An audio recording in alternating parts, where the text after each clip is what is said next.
and have that moment that you're the only person in the world who knows something, and then you get to share it with everyone, and that's pretty cool. Bioinformatics, or like medical genomics, seems to be a good combination. Like, you can model cells using a bunch of numbers that are analyzable on a computer screen.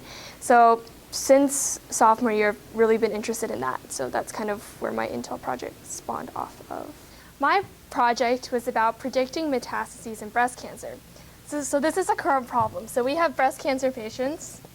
So some breast cancer patients are going to develop metastases. So that means metastases is basically the spread of cancer. So you have your initial tumor, and then it spreads to another site. And at the same time, some people are not going to develop metastases. So you basically have these two types of breast cancer patients, and you want to identify who's in which category. And the purpose of this is that only patients who develop metastases will need something that's a systemic whole body treatment, meaning like a treatment that will kind of try to kill cancer cells around the entire body, like, for example, chemotherapy.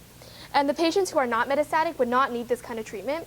And actually, this treatment could be very harmful to them because, as you know, chemotherapy is like a toxin that attacks the entire body. So we're trying to identify these patients. So the way I do this is through a genomic signature. So basically a list of any type of biomarker that can be used to predict this. So what I used is something called microRNAs.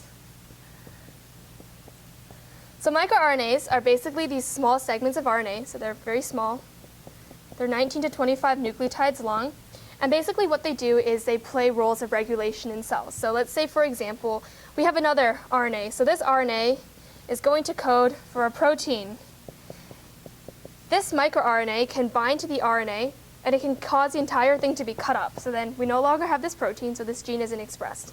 And microRNAs can also play regulatory roles in DNA. So I thought that because of the regulatory role that these microRNAs play, they can be used to predict metastases. Make sense?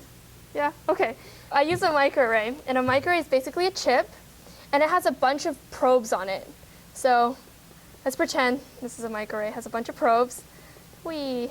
So it can simultaneously measure like 25,000 genes at a time. So I use this, and it gives you expression data. So you can imagine you have like gene name, you have expression, and then you would also have like time to metastases. So each patient you would have the expression of these genes, and you'd have information. Oh my God, I can't spell.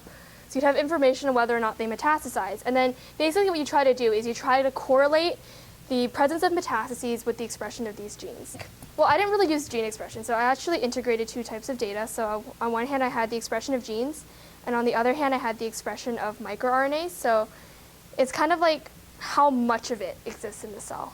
Some advice I would give to somebody who's starting on research is definitely to not give up. Like, there are always going to be challenges, there are always going to be obstacles, and there are going to be many closed doors that you face, especially as a high school student wanting to do research. But it's also important to remember that there are so many open doors and so many opportunities, and it's really important to focus on that and focus on the positives rather than the negatives.